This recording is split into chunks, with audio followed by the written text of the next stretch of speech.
Welcome our CEO, Mr. Bimal Patwari, to the stage to kick off this great event.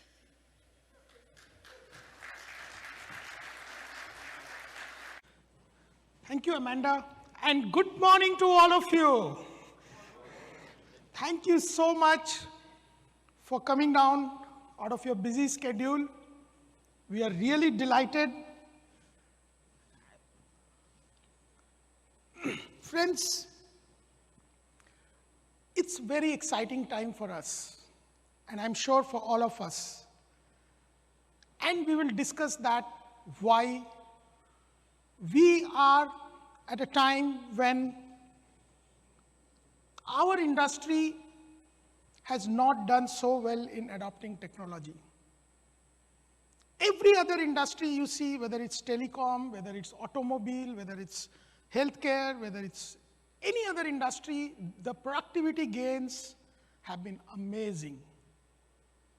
In our industry, because we are working all over the world, we have seen silos of excellence, and we have also seen still we are lagging behind in terms of adopting technology. So friends, this is a great summit where today we have professionals from every sphere of the industry. Today we have architects, we have owners, we have structural engineers, we have MEP designers, we have contractors, all types of contractors. And we have some great thought leaders and speakers who will tell us what's happening in the industry, what is stopping us, what is the path ahead. And let this be very interactive. We need to share our experiences. We need to share the best practices that we have in the industry. Friends, when I started 31 years back, in 1998, that was the first time I came to United States. And your ways of construction is very different from what we do it in India. It was a big challenge, even in terms of construction material or the work process. And I'm really grateful to each one of you for holding our hand, for giving us the training, for telling us about your work processes, for showing us, showing a lot of patience. So many of you came to our offices in India, trained our people. You invited us to your offices, your fab shops, your design centers. And I think that investment that you have made in us, we are trying our best to live up to your trust and confidence. Today, the AEC industry has just too many challenges. The designs are becoming more and more complex. You know, architects, they don't want any columns and beams. They just want, the kind of complex designs they are designing, which is good. There are too many stakeholders. You take any hospital project or stakeholder or airport or even a mixed-use building. We have so many types of consultants today. It is crazy to collaborate between so many stakeholders who are living in different regions and different time zones. The number of services have increased drastically. The schedules, I was talking to a lot of you, and everybody is talking about the owner expectations of reduced time frame to construct. The faster we do, the more ambitious they become. So the pressures, our margins are under pressure. And finally, there are, last but not the least, the sustainability. Our Mother Earth, we all know what's happening. So we need to do a lot. We need to bring those technologies which make our projects sustainable. So when you look at the traditional construction, I don't want to spend time on this. We know that how inefficient it used to be, and still it is in many parts of the world. The reworks, the stoppages, the wastages, the delays. I still remember in 2004, David Hudgens, from Washington, DC, he came to India way back in 2004. He brought me to US, and he took me to all their sites and made me click all the pictures of all the wastages that were there on the sites. And the 10 to 15% wastages that we have, and it takes money to even do away with those wastages, to dispose of those wastages from the site. So we are in pain.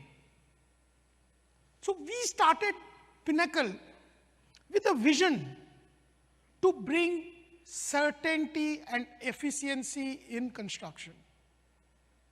We realized that our industry is too fragmented. How can we ensure that all of us can work together with a common objective and goal to improve the quality of construction, to optimize resources and cost for the entire project life cycle? And these are our core earth values, excellence in whatever we do, agility, reliability. We have tried very hard to be consistent, the teamwork, and most importantly, the honesty in our dealings. We are transparent, and we have the glass kitchen. Today, we will be making a presentation that we are making it further transparent by the client desk, where you will be able to see transparently every day the status of your projects. Where is the project lying? So that kind of transparency we want to bring so that there is a certainty in what we do. Friends, this is my very favorite quote. Mr. Abraham Lincoln, he said, "Give me 6 hours to chop down a tree, and I'll spend the first 4 sharpening the axe." This is the crux, according to me, for the construction industry. Whatever I have seen across the world, we start construction even before the whole coordination is over or the design is over, and that has resulted in all the chaos that we see in our industry. If only we could move 2 months from construction time to pre-construction, trust me, not only you will save time, you will eliminate the reworks, you will eliminate the wastages, and there will be so much of value engineering which we will be presenting today, case studies, that if the design is done in the beginning, if the coordination is done at the pre-construction stage, the project will move so smoothly and will be ahead of the time. And that mindset of the owners needs to change. They want to see the concrete on the site. But no, we can do things much faster. And I will give you a case study and a small example that how we did that. This is my traditional workflow where, we have been, the architect's design, then it goes to the structural engineer, then it goes to the MEP engineer, then it goes to the consultants, and it keeps bouncing back between the different stakeholders, and the revision management, and the changes, and the last minute changes. Don't scale my drawing. That's the most important thing that I see in the shop drawings, right? So we don't trust that the dimensions that we give are correct. So this is the chaotic state that we were in. This is what the BIM is bringing us. We are all working on the same cake all together. I know most of you are already doing that, so just wanted to recapitulate and set the tone for today. The BIM integrated workflow, again, there are expert speakers today who will be talking on each of these topics. I just wanted to bring these up, that one model in the pre-construction, and today most of the design software, they integrate with the model. So we were working on the tallest building in the world, the Kingdom Tower in Saudi Arabia. And we got the drawings from the consultant. And when we worked on the numbers, see, today, honestly, whenever I go and meet my clients, I ask the structural engineers, I ask the MEP engineers, that if you're designing a pump, what kind of safety factor you keep? Nobody has told me less than 20%. Because at the design stage, you don't know how many T's and Y's and bends will be there in that pipe. So you always play safe. Now, if the pump is 20% higher size, that means it is more weight. So the structural load increases, the electrical load increases, and the project cost increases. So today, the technology allows you to, at the design stage, create a constructible model. You know, because I have traveled so much, our team, you know, even in Japan, who are considered to be the most efficient people, when I go to their company, you know, like the big design build contractors, the design team and the construction team, they are in a different building. They're in silos. The design team designs, even if they create a model, it is thrown to the dustbin because the construction team knows that it is of no use. So they take the design intent and work again. So time has come, friends, that we all start working together. We collaborate together. Whether it is design engineers, whether it is architects, whether it is facade consultant, whether it is kitchen consultant, and trust me, we all will be so better. This was the first generation BIM that I saw 10 years back on some of the sites. You know, you had the computer, the printer, large screens on the site 10 years back. You know, the GCs showing all the workers, guys, come here. This is how the site, today's job, you know, this is how the structural columns will look like, the foundations will look like. So this was the first generation. I'll just try to trace the generations after that. So we built this Lusail Stadium. It took us almost 40 months. You can imagine the complexity of the project. 92,000 seats. 450 air handling units because it was fully air-conned stadium. 13,000-ton cooling capacity. It had to be done in 40 months. And out of that, 20 months were affected by pandemic. So virtually, we got only 2 years to do this project. And the kind of complexity that project had, only the technology saved us. We had one single model on the project, 35,000 shop drawings coming out of one project, 8,000 official submissions, 220,000 type of assets. And when we completed the project, we handed over all the Kobe sheets to Honeywell, and it was a baby's job for them to pull all the Kobe sheets into their system, and they were ready the next day. So that was the level of use of technology on this project. We have a presentation later in the day where we will go into the more details. But today, I wanted to talk about BIM is not only limited to clash coordinations and modeling and things like that. In this project, we used BIM to disrupt construction management. You know, we used it for progress monitoring, for deviation analysis, for slab slope analysis, even for, you know, certifying the bills of the contractors, leveling, And the most important, the virtual simulation of the assembly. I'll just not take more time on that. See, this project, there were structural beams which were like 40 meters, 50 meters long. And they were fabricated in China. We had no time.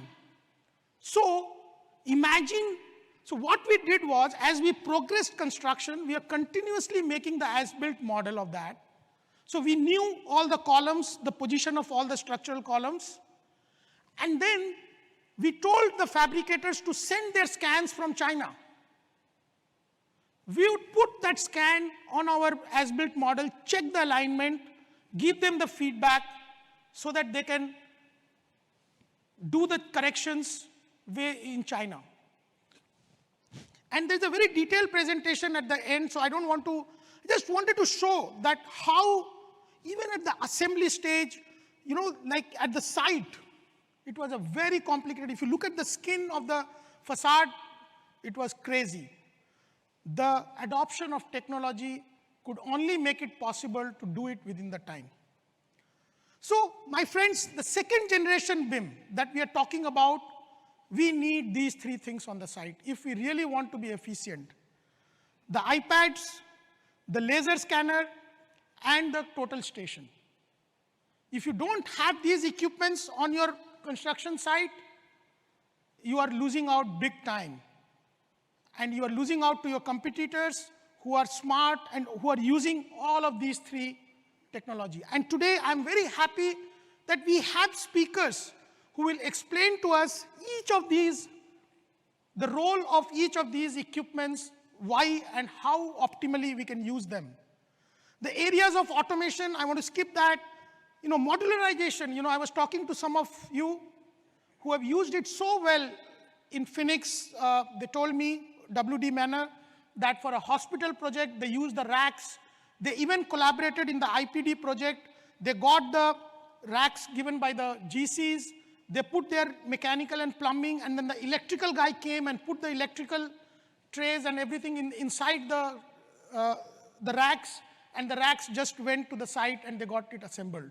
So that is the level of collaboration we need to make our industry efficient. Paperless inspection. In this Lusail Airport project, Lusail Stadium, there were 72,500 work inspections. And it happened during COVID time. They were initially very reluctant, and I think the pandemic forced us to make a lot of behavioral changes.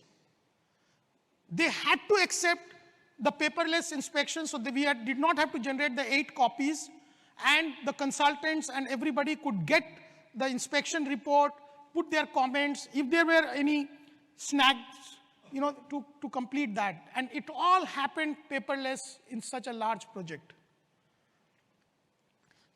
Another thing that pains before I end is that if you look at the life cycle cost of the building, 70% is the post-construction.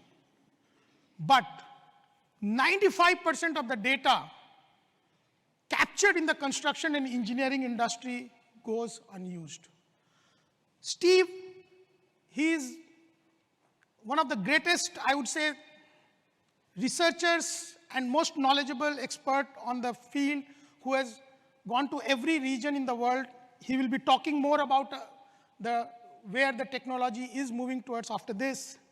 So 95% of all the data that we create in the construction, we just lose that.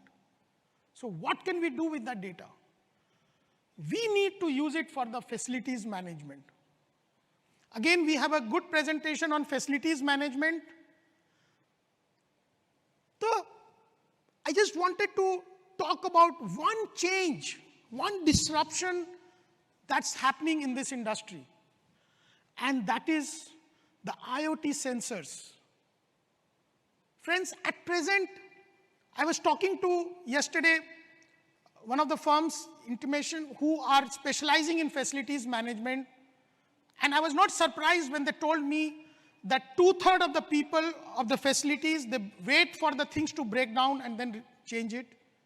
The 1/3 people, they use probably preventive maintenances, but then preventive maintenance is costly.